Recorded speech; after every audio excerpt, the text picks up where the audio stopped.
Mi nombre es Marcelo José Melero y les doy la bienvenida a esta actividad docente a distancia del curso de Medicina A, año 2020, de la primera cátedra de Medicina de la Facultad de Medicina de la Universidad de Buenos Aires, dedicada a los síndromes de inmunodeficiencia. Los objetivos de esta presentación son reconocer los síntomas y signos que requieren la investigación de un síndrome de inmunodeficiencia en los adultos, identificar los mecanismos biopatológicos y los microorganismos que causan las infecciones en estos casos y finalmente presentar una estrategia para utilizar en el diagnóstico diferencial de un síndrome de inmunodeficiencia.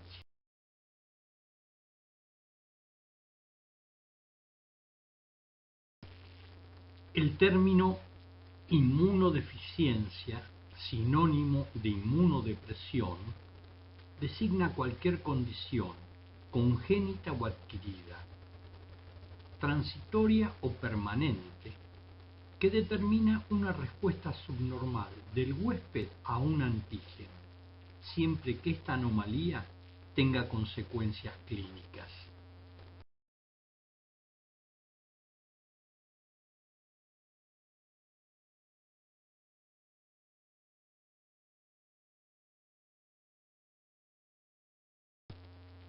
En la imagen se observa al actor John Travolta, que en su juventud filmó una película basada en un hecho de la vida real. La película se llamaba El muchacho en la burbuja de plástico, que cuenta la vida de un chico que nació sin defensas inmunológicas y debió estar toda la vida en un ambiente libre de gérmenes. El muchacho creció en un espacio estéril, una burbuja de plástico diseñada por la NASA, pero bueno, en su adolescencia conoció una vecina y a partir de allí imaginen ustedes cómo terminó la historia.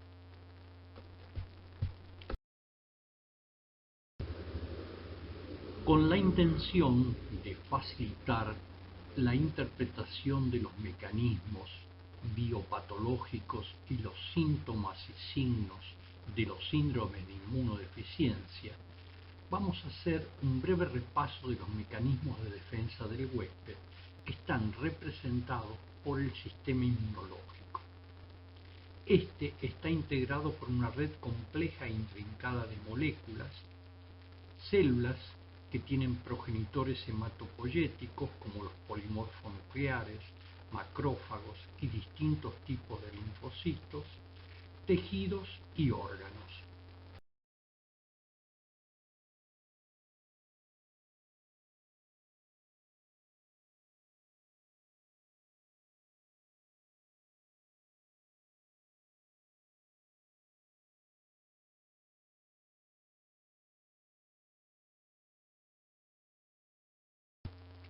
Los órganos del sistema inmunológico, que representan apenas el 3% del peso corporal, son los integrantes del sistema linfático, por ejemplo, timo, amígdalas, adenoides, ganglios linfáticos y vaso,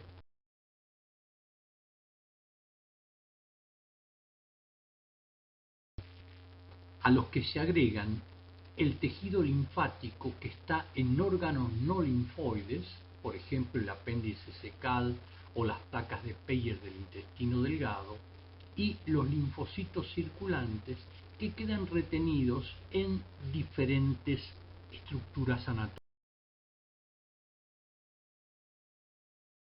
Y el segundo componente del sistema inmunológico es la médula ósea.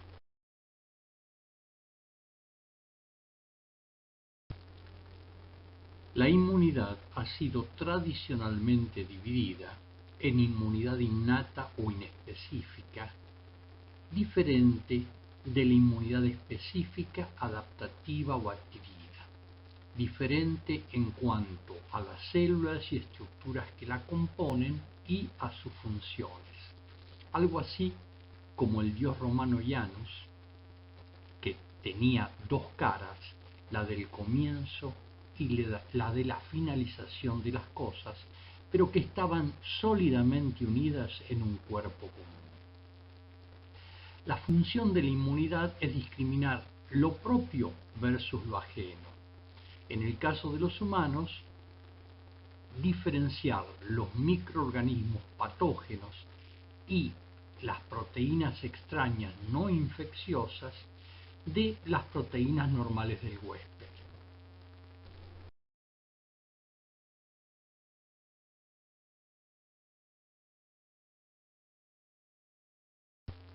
Además, permite identificar y eliminar células dañadas, muertas o malignas y regular la homeostasis y la reparación tisular.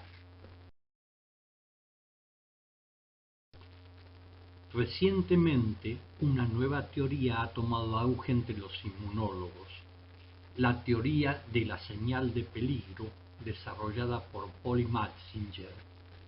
Dicha teoría sugiere que el sistema inmunológico reacciona a la combinación de señales de peligro, diferenciando cuánto un elemento propio o extraño es realmente capaz de producir un daño estructural en nuestro organismo.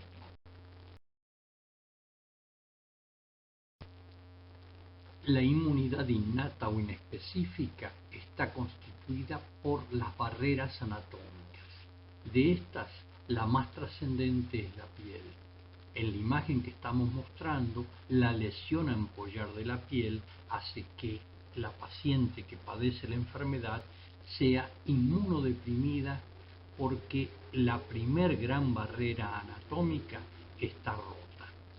No solamente la piel, sino los epitelios del tubo digestivo, del aparato respiratorio, también constituyen la primera barrera de defensa del organismo. Y no solamente el epitelio como estructura histológica, sino algunas secreciones. A manera de ejemplo, el epitelio del estómago fabrica ácido, que aumenta el poder defensivo de la barrera anatómica.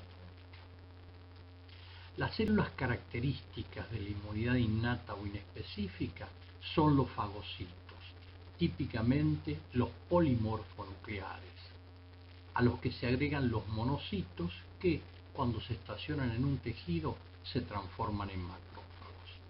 En la imagen estamos mostrando un monocito fagocitando al agente productor de la malaria.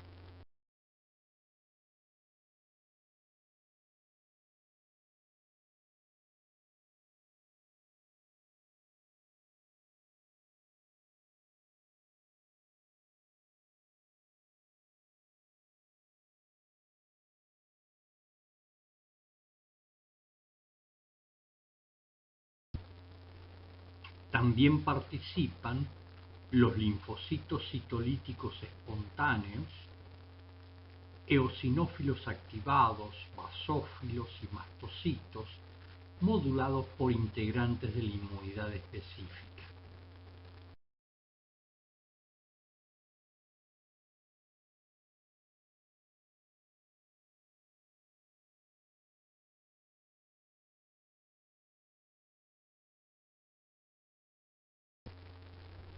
Y componentes humorales, como por ejemplo las proteínas del complemento, algunos reactantes de fase aguda y citocinas.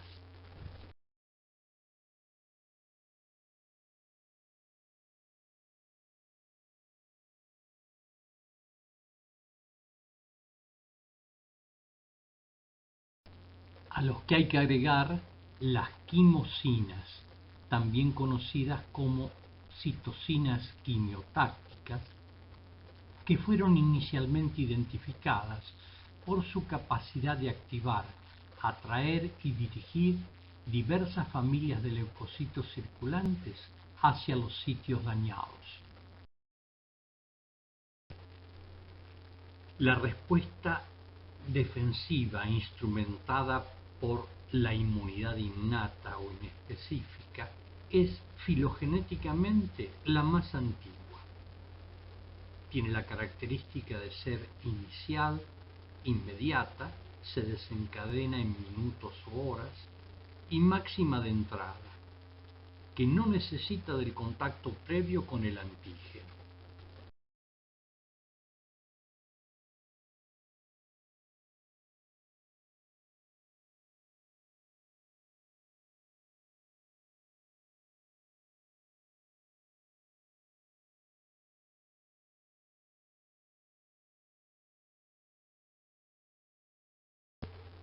La inmunidad innata se activa cuando los receptores de reconocimiento de patrón o PPR, expresados por las células de la inmunidad innata, identifican la presencia de dos componentes. Uno, los patrones moleculares asociados con patógenos o PAMs, por ejemplo, lipopolisacárido endotóxico de los bacilos gram negativos, exotoxinas del estreptococo grupo A, toxinas del shock séptico del Staphylococcus aureus, ADN bacteriano producidos en un foco infeccioso o los patrones moleculares asociados con daño celular o tisular, también llamado DAMPs o alarminas.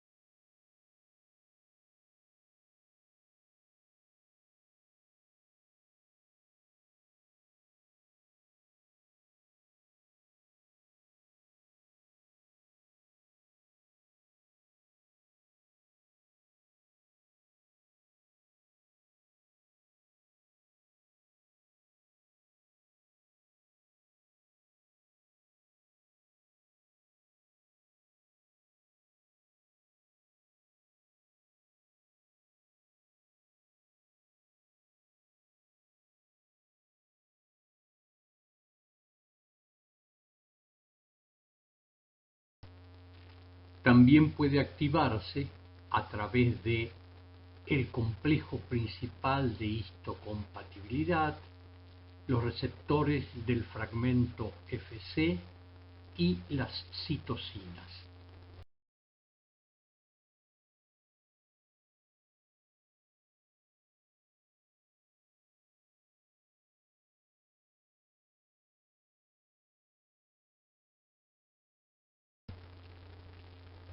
La inmunidad específica, adaptativa o adquirida está integrada por células presentadoras de antígenos como las células dendríticas, los linfocitos B y los macrófagos.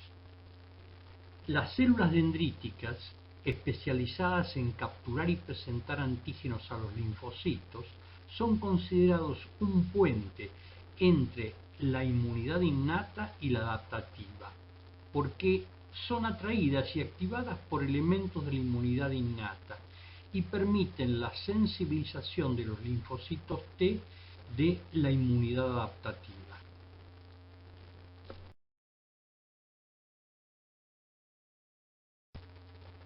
Además, por linfocitos T helpers CD4T, linfocitos B productores de inmunoglobulinas y linfocitos T citotóxicos. Los componentes humorales o solubles de la inmunidad adquirida son los anticuerpos, las citocinas y las quimiosinas.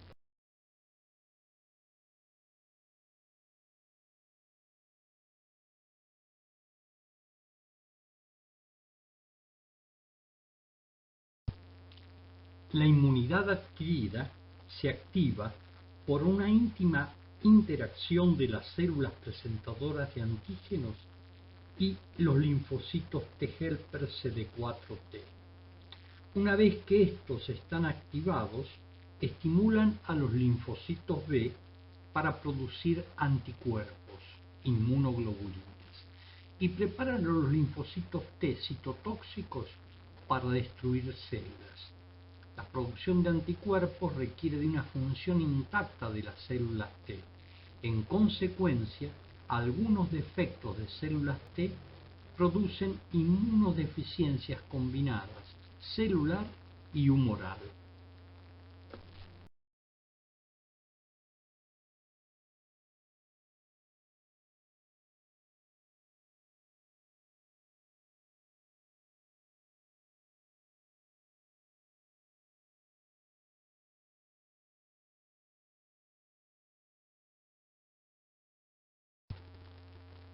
La inmunidad adquirida tiene especificidad, memoria, diversidad y tolerancia. Esta respuesta es más lenta, tarda días o semanas y necesita del contacto previo con el antígeno, individualizado y memorizado.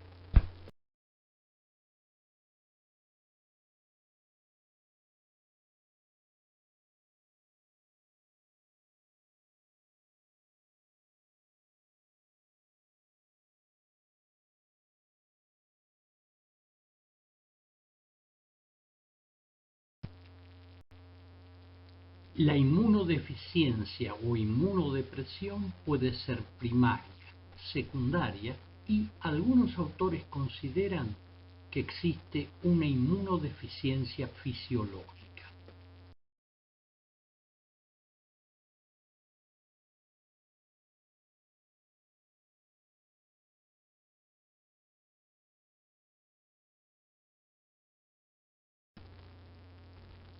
Los síndromes de inmunodeficiencia primaria son hereditarios, es decir, determinados genéticamente, y están representados por un grupo heterogéneo de aproximadamente 120 defectos genéticos causantes de más de 150 formas de inmunodeficiencia que se diagnostican habitualmente en los niños. Sin embargo, algunos de estos cuadros clínicos pueden diagnosticarse en un 25 a 40% de los casos en distintos momentos de la vida adulta. Los síndromes de inmunodeficiencia primaria tienen una prevalencia variable estimada en un caso cada 1.200 personas.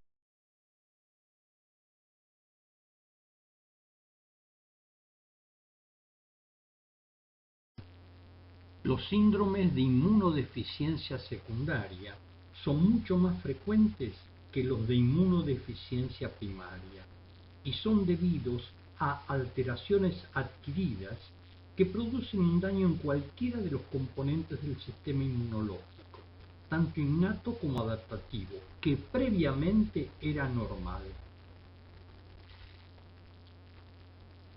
Generalmente son de etiología multifactorial.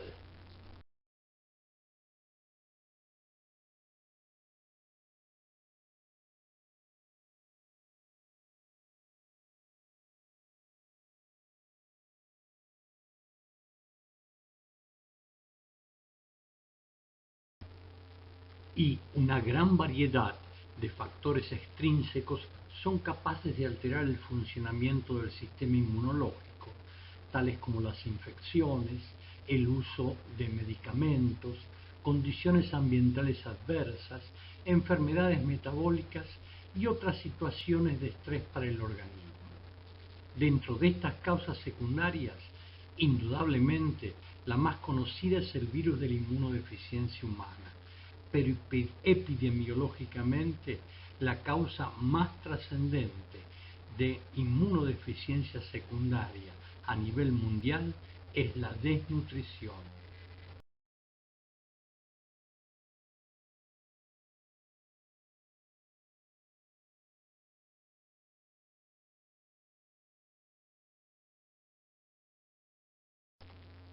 En las últimas décadas, la población de pacientes con inmunodeficiencia secundaria se ha incrementado vertiginosamente como consecuencia de algunas prácticas sociales como el sexo no seguro y el consumo recreacional de drogas por vía intravenosa, asociados con la infección del virus de la inmunodeficiencia humana.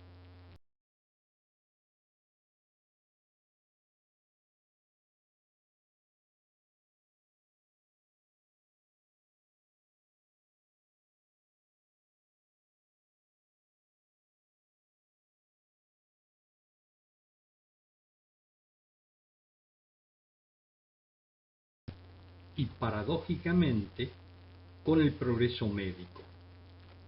Debido al tratamiento del cáncer con esquemas combinados de quimioterapia, el uso de corticoides, fármacos citotóxicos y agentes biológicos en enfermedades inflamatorias como las colagenopatías, los síndromes vasculíticos, la enfermedad inflamatoria intestinal y en el trasplante de órganos. Las inmunodeficiencias secundarias son mucho más comunes que las primarias en los adultos y son las primeras que deben ser investigadas cuando se sospecha una respuesta inmunológica deteriorada.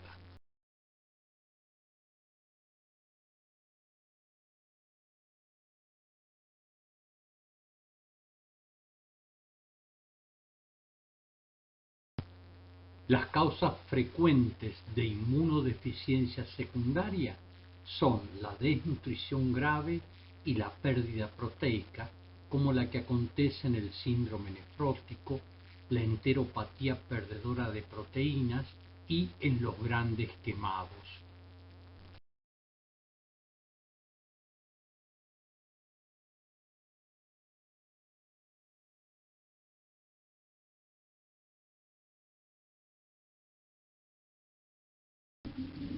El defecto inmunológico mayormente involucrado en la desnutrición calórico-proteica es la menor producción de células T y también una menor funcionalidad de estas.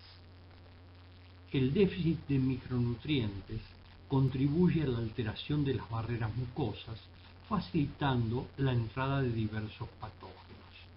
Las condiciones gastrointestinales y renales que llevan a pérdida de proteínas, que hemos mencionado anteriormente, producen también efectos similares. Las infecciones son otra causa frecuente de inmunodeficiencia secundaria. Entre estas se destaca el virus de la inmunodeficiencia humana, un miembro de la familia de los rotavirus, que es el agente causante del síndrome de inmunodeficiencia adquirida. Ataca a varios tipos de células del sistema inmunitario, preferentemente las células CD4T y los monocitos, disminuyendo su recuento por debajo de un nivel crítico y causando la pérdida de la inmunidad mediada por estas células, que provoca que el organismo se encuentre cada vez más susceptible a infecciones oportunistas y algunas formas de cáncer. Además, hay otros virus llamados inmunomoduladores del grupo herpes, como por ejemplo citomegalovirus y Epstein-Barr, que también disminuyen la respuesta inmunológica normal.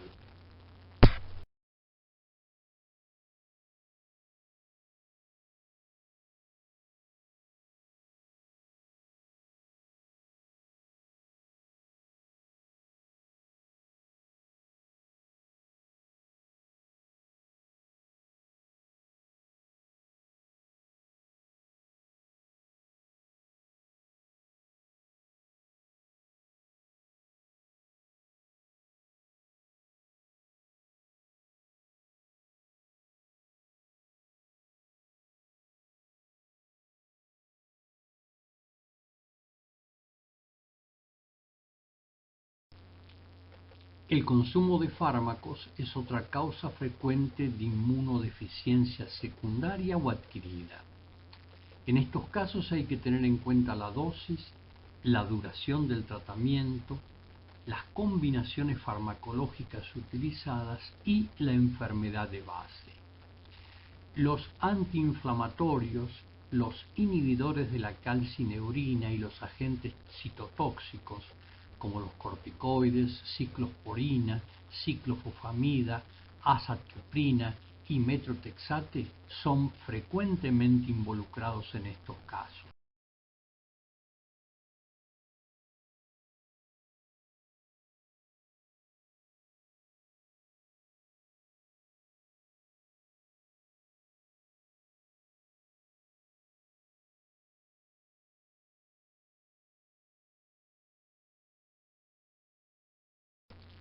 a los que hay que agregar los fármacos llamados inmunomoduladores, agentes biológicos diseñados por ingeniería genética, como el rituximab, que es un anticuerpo monoclonal quimérico que se une de forma específica a la molécula CD20 humana que está presente en las células B, el infliximab y el etanercept, que actúan antagonizando citocinas específicas de la inmunidad,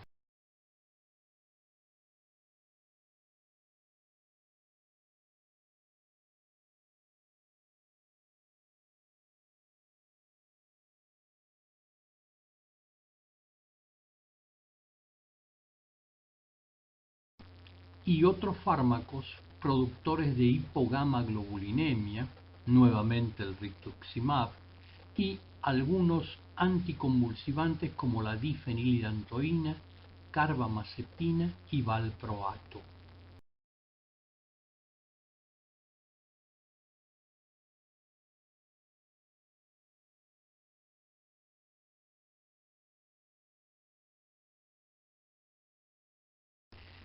A veces, el síndrome de inmunodeficiencia secundaria es la consecuencia de neoplasias que afectan los órganos que participan directamente de la inmunidad, como los síndromes linfoproliferativos, que enferman el aparato ganglionar, las leucemias agudas y crónicas y los mielomas, que afectan la médula ósea, y menos frecuentemente como consecuencia de tumores sólidos.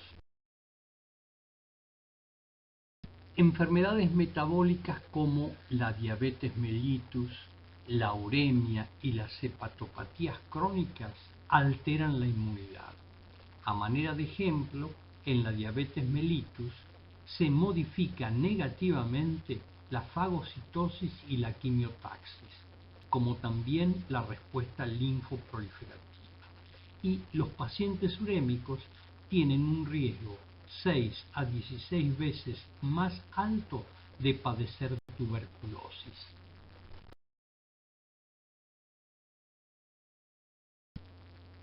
Otras enfermedades menos frecuentes, como algunas hereditarias, el síndrome de Down, la fibrosis quística, la cirugía, los politraumatismos, la radioterapia, la esplenectomía, algunas hemoglobinopatías, la deficiencia de vitamina D y determinadas condiciones ambientales disminuyen la inmunidad.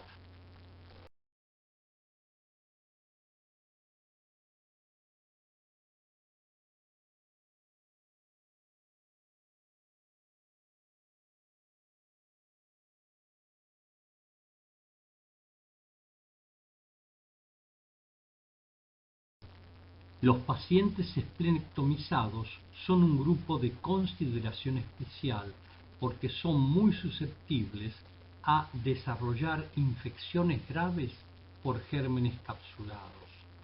A manera de ejemplo, la mortalidad por sepsis por Streptococcus pneumoniae puede alcanzar en estos enfermos un 50 a 70%. Como ya mencionamos, algunos autores hacen referencia a estados de inmunodeficiencia fisiológicas, representados inicialmente por las edades extremas de la vida. Los prematuros constituyen un grupo de riesgo conocido de estado inmunodeficiente. Ello se debe fundamentalmente a que carecen, por un lado, de órganos linfoides secundarios maduros, y por otro lado, dada su prematurez, no alcanzan a lograr una concentración adecuada de inmunoglobulinas IgG por traspaso materno antes de las 32 semanas de gestación. Y en los ancianos está demostrada una declinación progresiva de la función inmunológica, consecuencia del proceso natural de envejecimiento del sistema inmunitario denominado inmunosenescencia. El otro estado fisiológico de inmunodeficiencia sería el de la mujer embarazada, condición que es indispensable para que ésta tolere el desarrollo de proteínas ajenas en su organismo.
Los defectos en la respuesta inmunológica que afectan a la inmunidad adaptativa son mucho más frecuentes en la práctica asistencial que aquellos que alteran la inmunidad innata. En la inmunidad adaptativa habitualmente se afecta la inmunidad humoral, es decir, hay una deficiencia de anticuerpos debido a un daño en las células B en el 65% de los casos. La alteración de la inmunidad celular aislada, defecto de células T, es menos común, 5% de los casos, y finalmente puede haber una inmunodeficiencia combinada que afecta a las células T y B en un 15% de los enfermos.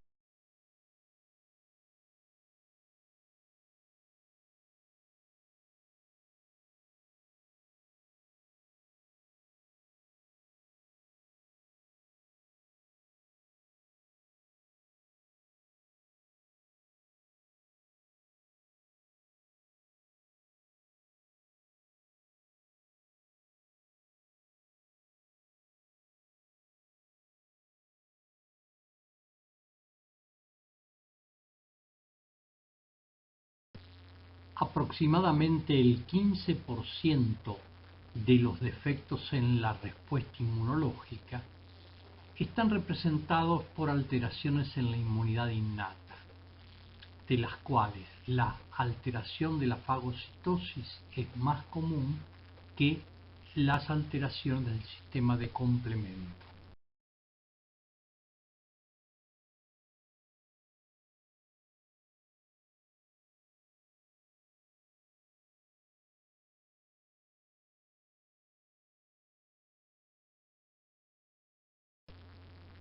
Desde el punto de vista clínico, un paciente inmunocomprometido es aquel que tiene una alteración en la función fagocítica, en la inmunidad humoral y o celular que incrementa el riesgo de padecer una enfermedad oportunista, que puede ser infecciosa o mediada inmunológicamente, por ejemplo, una tiroiditis autoinmune, anemia hemolítica inmunológica, celiaquía, vitiligo.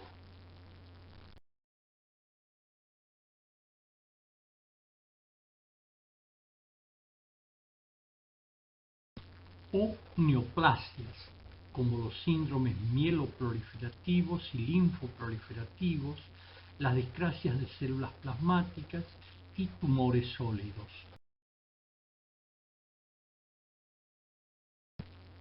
En general, la sospecha más fuerte de la existencia de un síndrome de inmunodeficiencia la plantea el paciente que tiene infecciones que se caracterizan por ser inusuales, por su localización, el microorganismo que las produce, la frecuencia, la gravedad, la evolución y o sus complicaciones.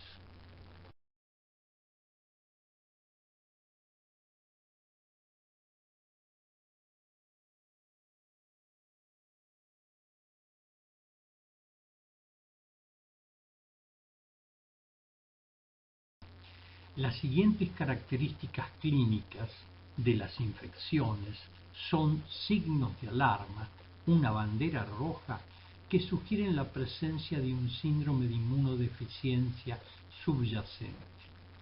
En primer lugar, las infecciones provocadas por microorganismos de muy baja virulencia, llamados patógenos oportunistas. A veces, la etiología de la primera infección indica la existencia de una inmunodeficiencia, por ejemplo, la neumonía por Pneumocystis jirovecii, marcadora de un síndrome de inmunodeficiencia adquirida.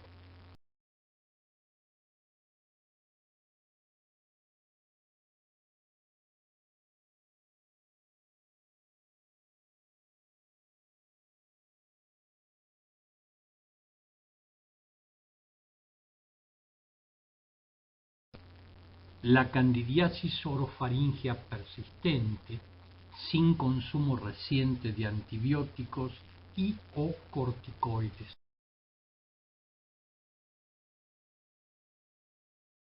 O una meningoencefalitis por Cryptococcus neoformans, también llamado torula histolitis. Las infecciones frecuentes, 4 o más infecciones que requieren antibióticos por año, de evolución crónica o recurrente sin una causa obvia, infecciones como sinusitis, bronquitis, otitis media con perforación. En estos casos es de buena práctica, además de sospechar un síndrome de inmunodeficiencia, investigar la existencia de lesiones anatómicas que con frecuencia son responsables de la reiteración infecciosa en ausencia de un inmunocompromiso, como por ejemplo la neumonía recurrente, que afecta al mismo lóbulo del pulmón, por lo común tiene una causa local, o un tumor endobronquial, un cuerpo extraño o un secuestro, más que un síndrome de inmunodeficiencia.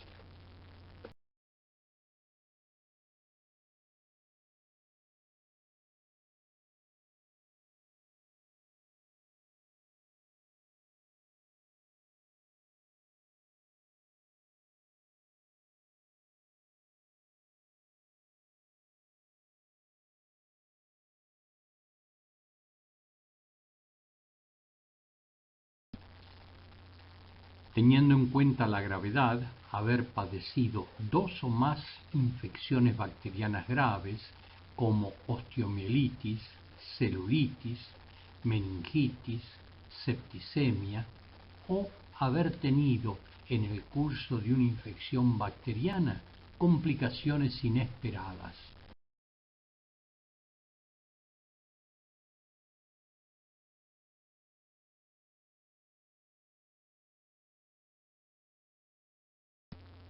Dos o más neumonías en un lapso de 3 años confirmadas radiográficamente que requirieron internación y antibióticos por vía intravenosa, que tuvieron necrosis del infiltrado pulmonar, como estamos mostrando con la flecha roja, lenta evolución y o diseminación intratorácica.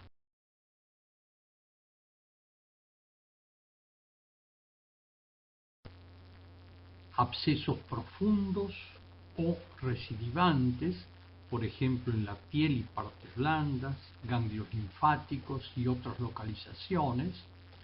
En la imagen de la izquierda estamos mostrando un absceso de piel y partes blandas por un microorganismo de baja virulencia que es el Actinomyces odontolíticos, y en la tomografía de la derecha, marcado con la flecha roja, un absceso del psoas por tuberculosis en un paciente que tenía SIDA.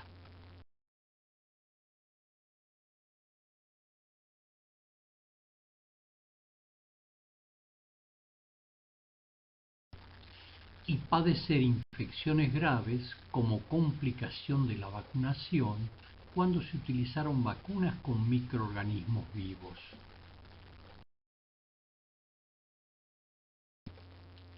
Como ya mencionamos, siempre deben descartarse anormalidades anatómicas. Por ejemplo, una estenosis bronquial en la neumonía recurrente en el mismo territorio anatómico pulmonar, rinitis alérgica en los pacientes que tienen sinusitis recurrente, insuficiencia venosa crónica en aquellos con celulitis recurrente.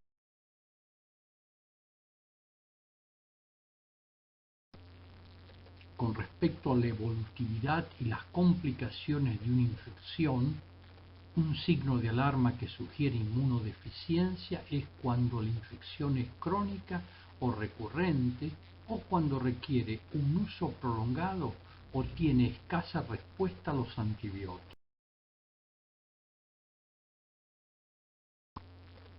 Otros signos de alarma son la diarrea crónica y pérdida inmotivada de peso, especialmente cuando es producida por Campylobacter o Cryptosporidium. La fiebre prolongada o recurrente de causa no clara,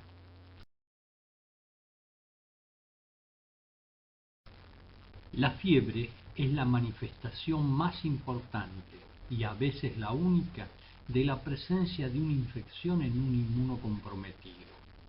Además, en estos pacientes, la fiebre puede ser provocada por causas no infecciosas, por ejemplo, medicamentos, enfermedad inflamatoria o neoplásica subyacente.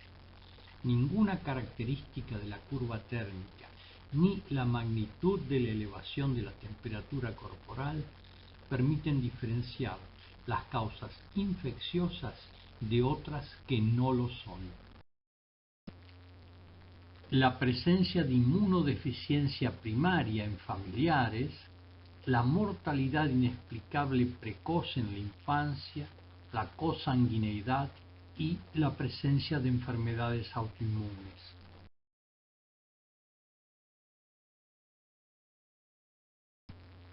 Se debe tener en cuenta que hay pistas no infecciosas porque hasta un 6% de los enfermos con inmunodeficiencia primaria no tienen infecciones. Y estas pistas no infecciosas son la pérdida precoz de la dentición adulta, las úlceras aftosas recurrentes, la lenta curación de las heridas y la diarrea crónica.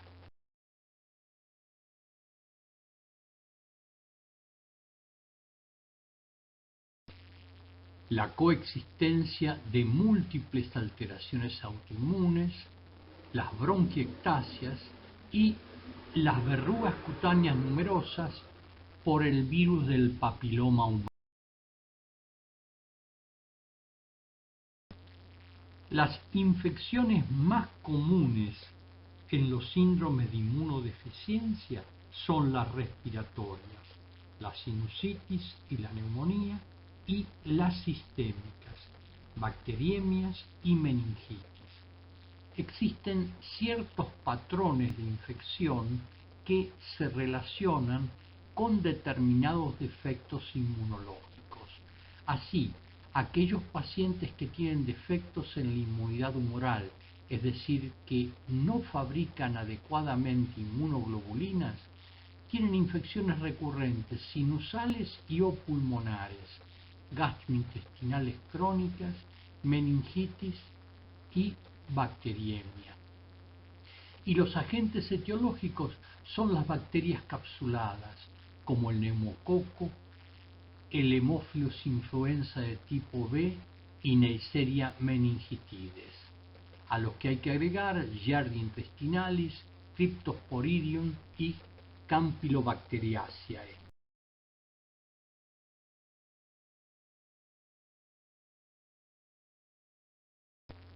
En los pacientes que tienen defectos en la inmunidad mediada por células, las infecciones características son progresivas por virus benignos, en realidad virus de baja agresividad, patógenos oportunistas intracelulares, hongos y la posibilidad de desarrollar infección cuando son vacunados con microorganismos vivos.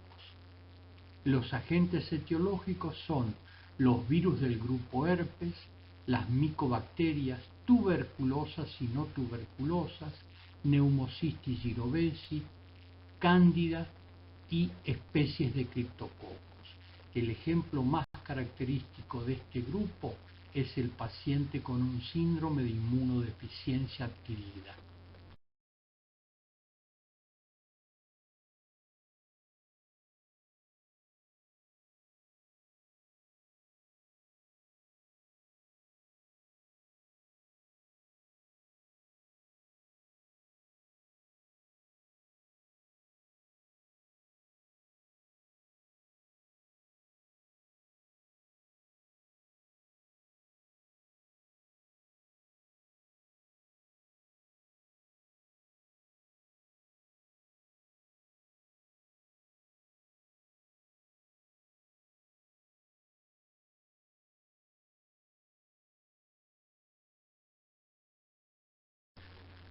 Los pacientes que tienen un defecto en la función de los fagocitos, típicamente una disminución del número de polimorfonucleares o neutropenia, se caracterizan por padecer infecciones leves, recurrentes o sistémicas fatales que se localizan habitualmente en el aparato respiratorio, sinusitis o neumonía, en la piel, celulitis o abscesos, por gérmenes que característicamente son bacterias extracelulares, como el Staphylococcus aureus, la Pseudomonas aeruginosa, Salmonella typhi y o Nocardia asteroides.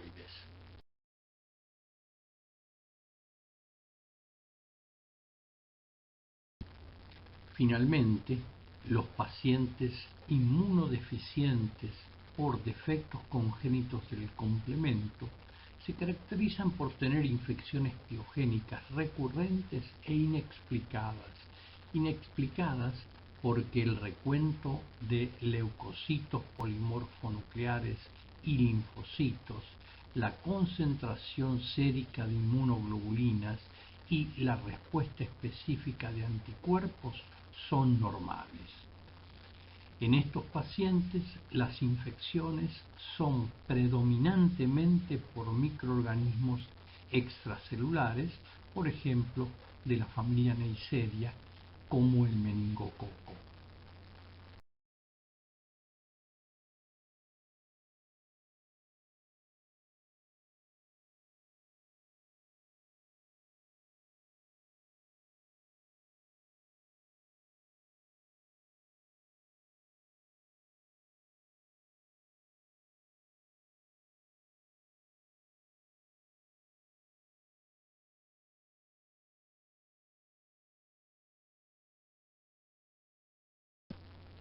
Los pacientes adultos portadores de un síndrome de inmunodeficiencia secundaria, con un criterio estrictamente práctico, cuando ésta es secundaria a otra enfermedad o un tratamiento, se agrupan en tres categorías que, si bien representan una simplificación del problema, tienen trascendencia desde el punto de vista asistencial.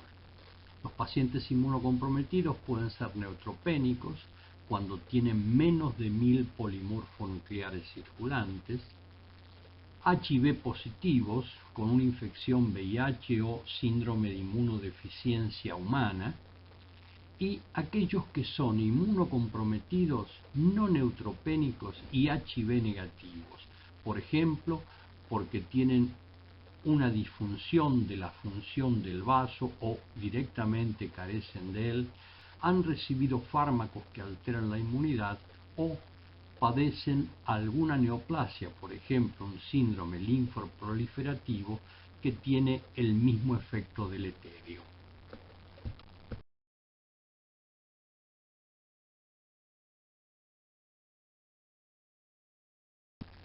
Se debe tener presente que en los adultos las inmunodeficiencias adquiridas o secundarias son la causa más común de infecciones recurrentes.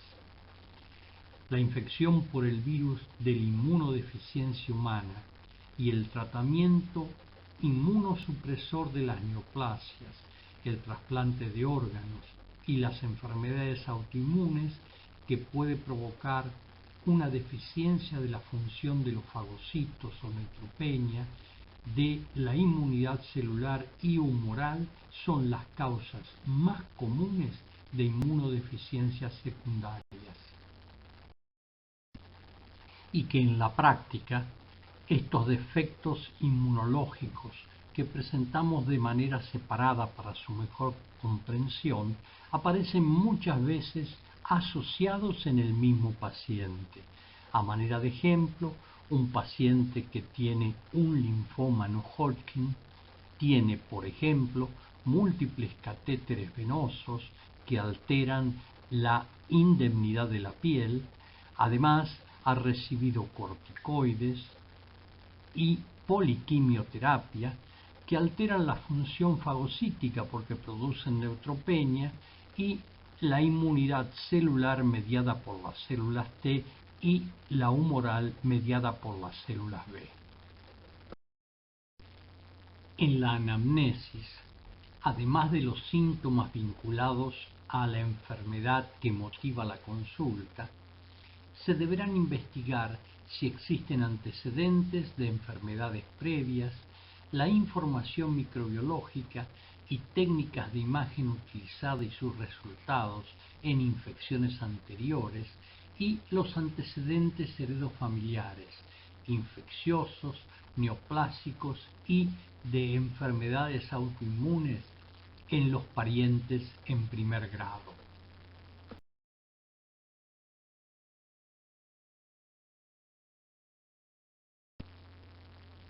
En el examen físico, además de los signos de la enfermedad actual, deberán buscarse signos de enfermedades subyacentes, secuelas de infecciones recurrentes y valorar el índice de masa corporal, la semiología de las amígdalas, los ganglios linfáticos, el hígado y el vaso.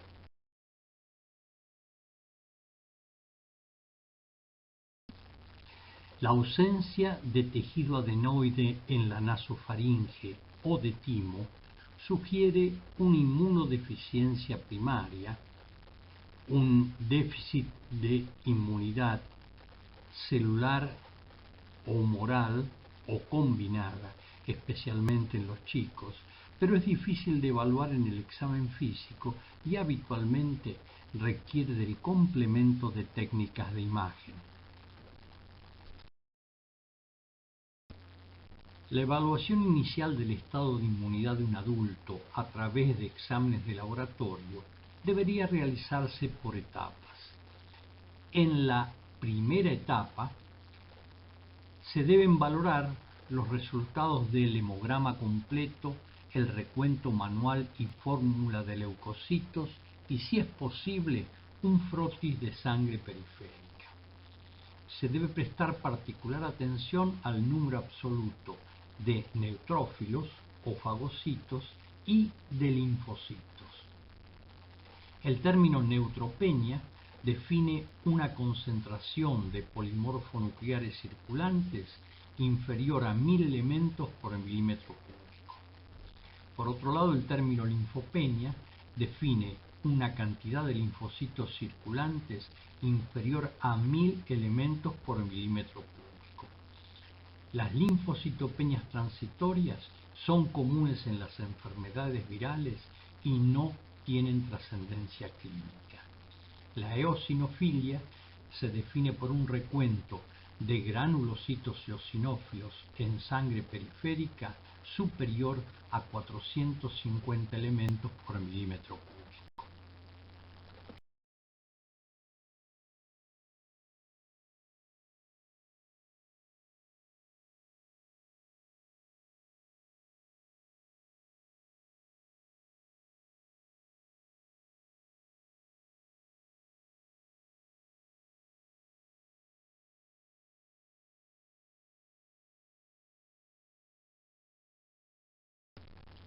El proteinograma electroforético y la inmunofijación de proteínas séricas. que permite la cuantificación de las inmunoglobulinas como regla mnemotécnica para recordarlas: IgG, inmunoglobulina G, A, M y E. De esta manera se evalúa la inmunidad humoral. Las hipogamaglobulinemias son la manifestación característica de varias formas clínicas de inmunodeficiencia. También pueden cuantificarse anticuerpos IgG específicos de vacunaciones o de infecciones específicas previas.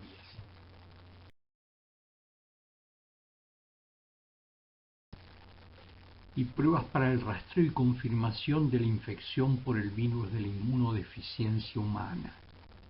La prueba más común es la realizada por técnica ELISA. Actualmente existe ya la técnica ELISA de cuarta generación que detecta en forma simultánea la presencia de anticuerpos contra el HIV-1 y el HIV-2, así como la presencia del propio virus a través del antígeno P24 del HIV-1.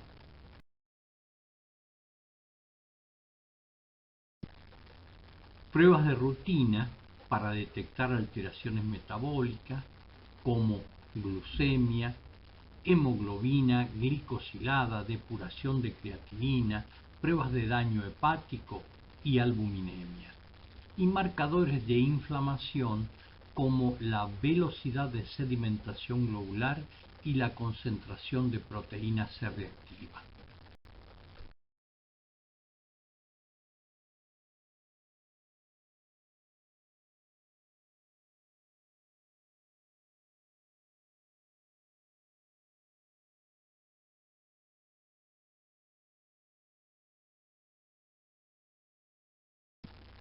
También deben solicitarse pruebas cutáneas de hipersensibilidad retardada que evalúan la inmunidad celular a través de la respuesta cutánea, la formación de una pápula, que se genera a continuación de la inyección intradérmica de un grupo de antígenos a los que el individuo ha estado seguramente expuesto.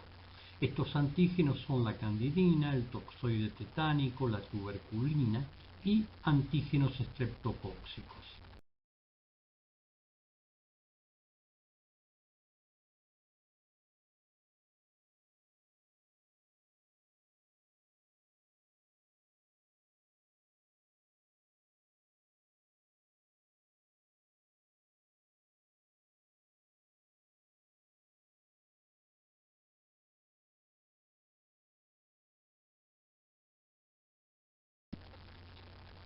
En una segunda etapa se puede medir la respuesta de anticuerpos. Por ejemplo, la concentración de anticuerpos antineumococo que después de aplicar la vacuna de 23 polisacáridos debe cuadruplicar su concentración sérica.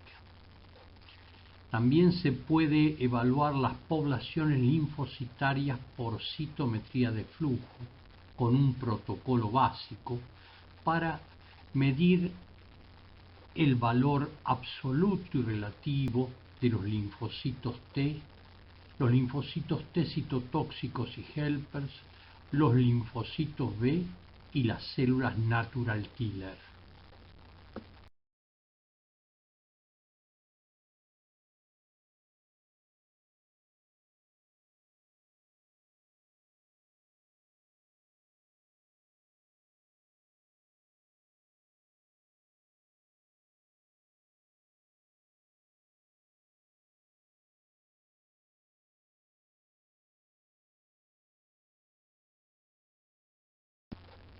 También debe cuantificarse la actividad hemolítica total del complemento y la concentración sérica de distintos componentes del complemento total como sus fracciones C3 y C4.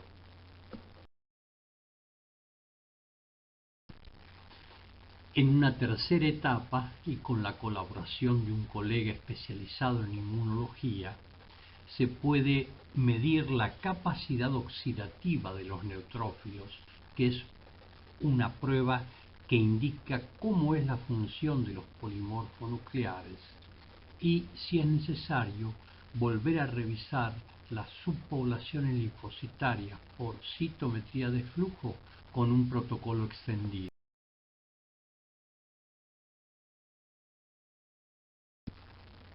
Además, se pueden estudiar otros factores del complemento y, en casos especiales, la investigación de la inmunidad celular puede requerir la medición de la función de las células T, la respuesta a mitógenos y a antígenos específicos.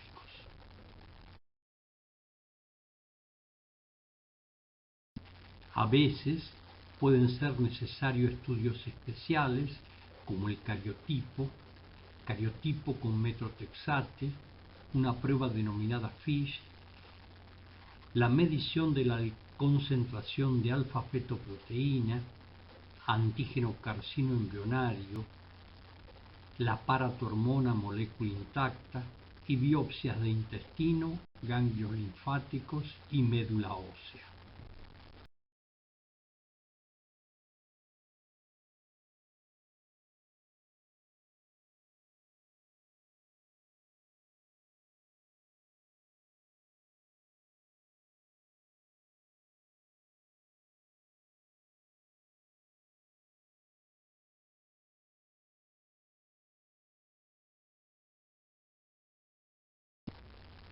En la etapa 4 se puede repetir el cultivo de linfocitos con estimulación y cuantificación de la respuesta a múltiples variables, como la estimulación con mitógenos, la adición de interleucina 2 y algunos estudios genéticos.